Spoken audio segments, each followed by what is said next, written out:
In today's video, I'm going to show you how I made a Chip costume. You know, Chip from Beauty and the Beast? Well, I couldn't find a pattern, so I had to make up my own. In my last video, I showed you how I did that, how I made my own pattern. So check it out. You might learn something about making your own patterns. So let's get started.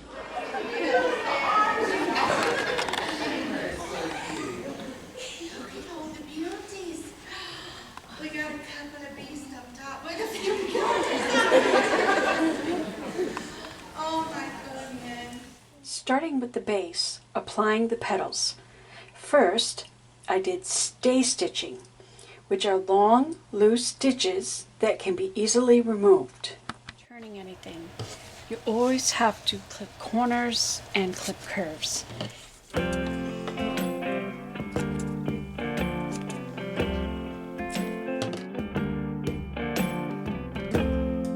I have found that it is always valuable to press everything as you sew a garment because the parts fit together so much better.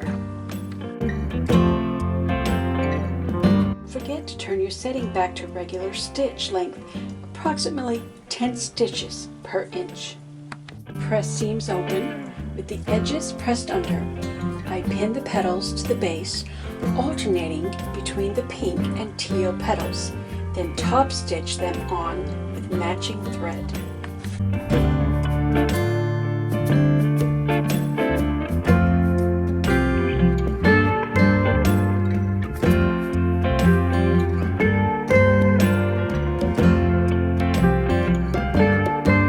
I always keep multiple spools of thread and bobbins to change thread color to match whatever color fabric I'm sewing on.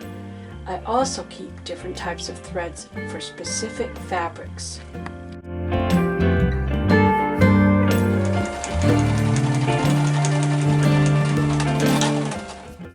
Here I am joining my 3-inch wide bias strips. See my previous video on making the pattern to learn how to make your own bias strips.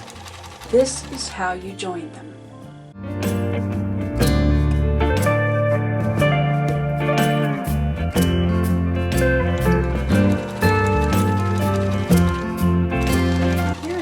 Joined the two ends of the bias strips after I had sewn all but the beginning and end of the strips all the way around. This way I can get an accurate measurement. Overlaying them, I cut the excess, allowing for a 1/2 inch overlap for the seam allowance. Pin and sew. Then I can complete the circle of the gold trim at the base of the cup or the teapot. The process is the same for both costumes.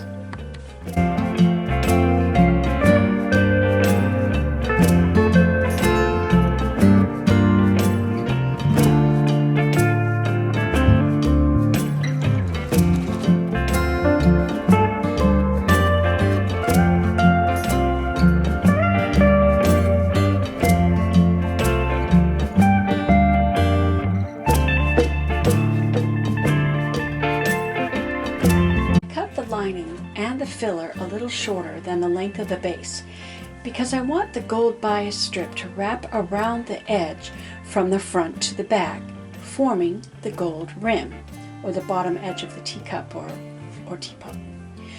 I'm finishing the base the same as I would finish a quilt. I even used quilt filler to give some weight to the base so it would hang right without other reinforcements.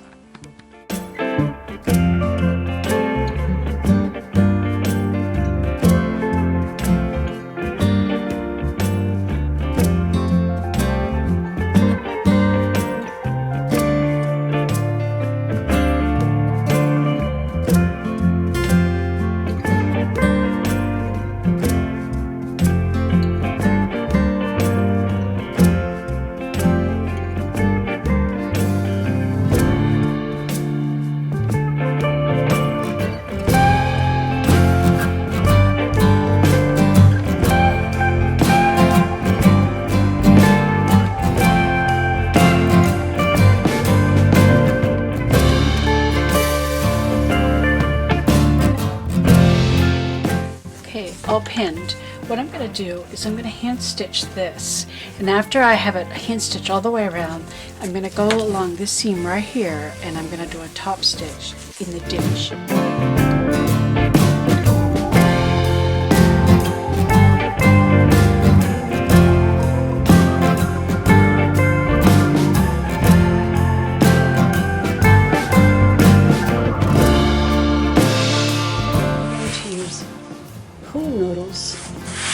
To help get my circular shape of my teacup. This one is maybe 1 1/3, and that's going to be the diameter of the cup. Now what I'm working is the top of the teacup and a stretch fabric fitting in the middle of. I'm using bias tape, double wide. This is bias tape, so it also will have a little bit of stretch. I have the coffee in the cup and right sides together. I'm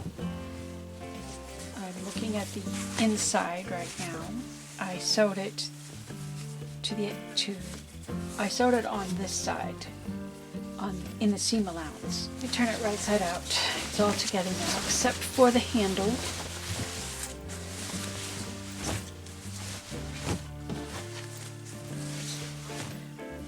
I wanted the rim on the outside. A Velcro here. And so this is supposed to represent tea or coffee. This is the outer rim of the cup. The last thing I have to do is to attach the nose. Okay, here's my handle. I sewed 2 sides and then a straight piece for the top and a straight piece for the bottom, but of course it's pinned to these curved things. And as you can see, that holds its shape. And I want to try to put this inside, but I'm afraid the way that this thing moves, it's not going to want to follow that shape. But I think what I'm going to have to do is I'm going to have to cut a section, cut a section, cut a section. Well, anyways, I'm going to test it. The noodle acted exactly how I expected it would. So, it was necessary to cut it in sections with angled sides to form the shape I wanted. And we shall number them, so I will put them in the right order. Okay, I glued it with hot glue and it's together, but I don't feel like it's very strong. I think when I try to shove it in, it's going to fall apart. And I also think that the glue gun kind of melted them a little bit, so I'm going to reinforce it with tape. Well, that slipped on there very nice. So I have my gold handle. Twist it a little bit, but yep, 4 parts work great. And actually, the ends, I'm not sure how I'm going to finish it off. I might just attach it like that. I might even just glue it in there. I don't know. But yeah, I have a handle. It's lightweight. That's why I thought about foam cooners. This is going to be Chip's nose and the handle of the cup.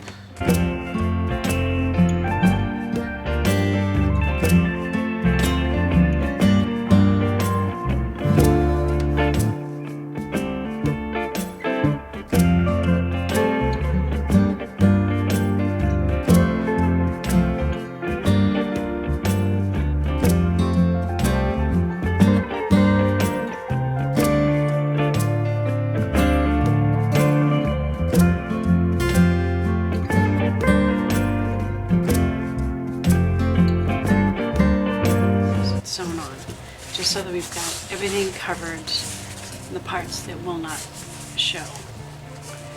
It's just gathered and sewed tightly around here, so that way it's ready to attach. What I'm doing is sewing little strips to hold my Velcro to hold my pool noodles inside of the costume.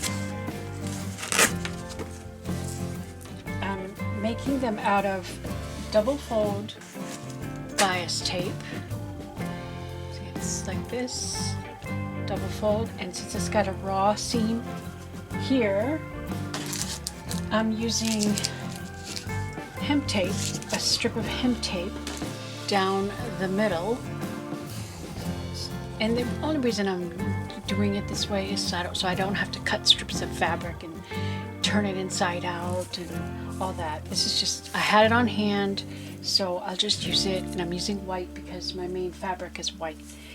And then I just sew a piece of the rough side inside, and then the felt part on the outside, and it makes a loop.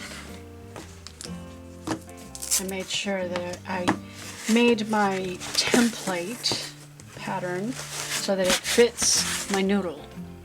And when I sew it in, once I choose the location where the pool noodle needs to be, I will, in the very center, sew a little seam right here, attaching this to my inside of my costume.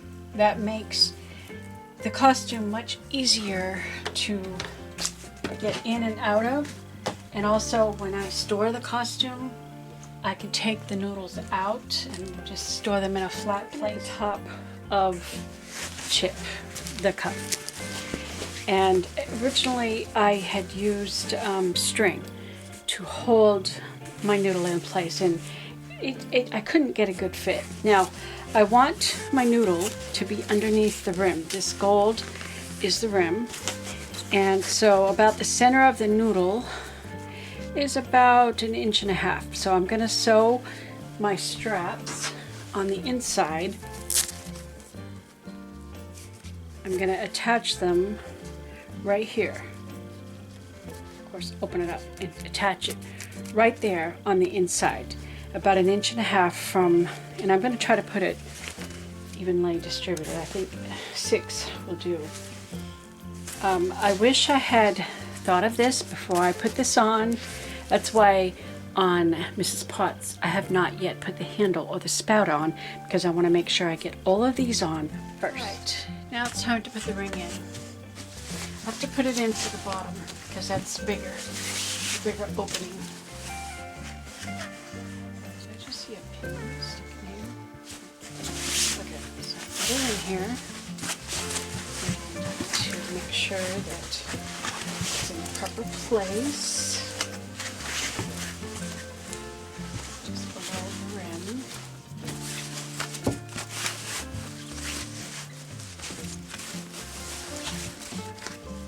Okay, now reach inside here and make sure that one strap is behind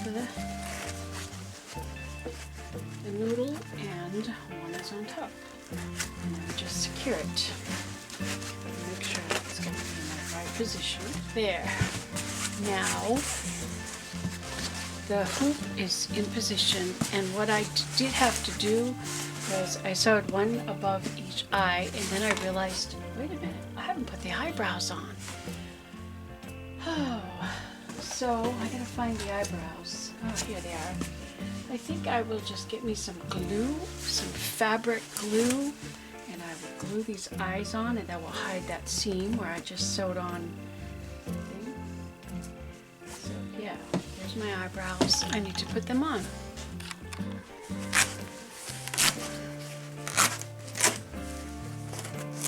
See how easy it is to take out the ring? We have fabric glue. We'll just spread it out. And then we'll put this on here. That hides that seam.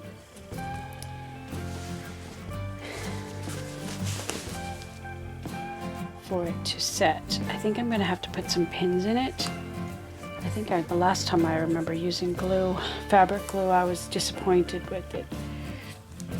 So I think I'll put some pins on it and let it glue overnight. I think that's what I wound up doing last time. That's one thing I don't like about using fabric glue. is that it doesn't adhere right quick. And you saw I put a lot of glue on, but it's still, so we'll let those pins stay on there for the nighttime, and hopefully tomorrow they'll be glued on. See how that just pops off? I can't stand it. All else fails, I could use a needle and thread to put them on. Alright, that costume is finished. Please see my video where I sew Mrs. Potts' costume. Thanks for watching.